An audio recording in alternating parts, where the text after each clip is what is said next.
မှန်တဲ့ကအပြုံးမျက်နှာဖြစ်ရမှန်ကိုအခြေခံထားပါသည်မင်းရဲ့မျက်လုံးတွေကိုမှိတ်မထားနဲ့မဟုတ်ရင်မင်းနောက်တစ်ခါပြန်ဖွင့်တဲ့အချိန်မှာ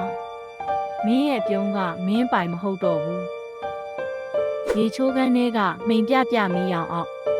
အမျိုးသမီးတစ်ယောက်မှန်ရှိမှရက်နေတယ်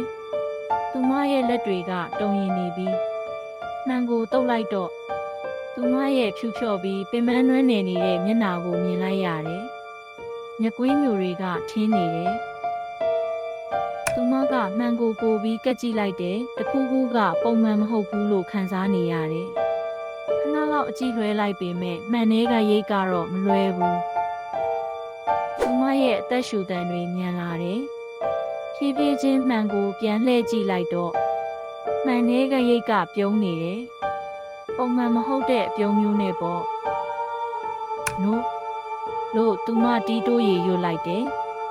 ရင်ထဲမှာဒိတ်ဒိတ်ခုန်ပြီးနောက်ဆုတ်လိုက်တယ်မှန်ထဲကရိတ်ကတော့ငြိမ်ပြီးပြုံးနေတော့မယ်ရုတ်တရက်မှန်ထဲကရိတ်ကလှုပ်ရှားလာတယ်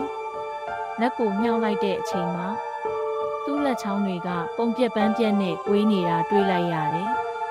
ဒါအမှန်တကယ်မဟုတ်ဘူးလို့သူမကထိတ်လန့်တကြားပြောလိုက်တယ်